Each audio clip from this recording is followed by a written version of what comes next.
உன்னையன்றி வேறு தெய்வம் இருக்க வேண்டாம். சொரூபங்களை கூட வணங்க வேண்டாம். நமத்தை வீணிலே வழங்க வேண்டாம். ஓய்வு நாளையும் ஆசரிக்கணும்.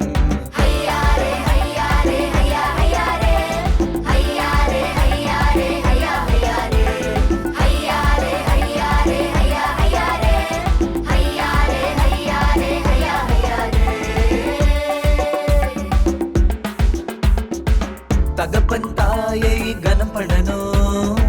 கொலையும் விபச்சாரம் செய்யாதிருக்கணும். களவும் பொய் சாட்சி சொல்லாதிருக்கணும். பிறன் பொருளை நீ இச்சியாதிருக்கணும்.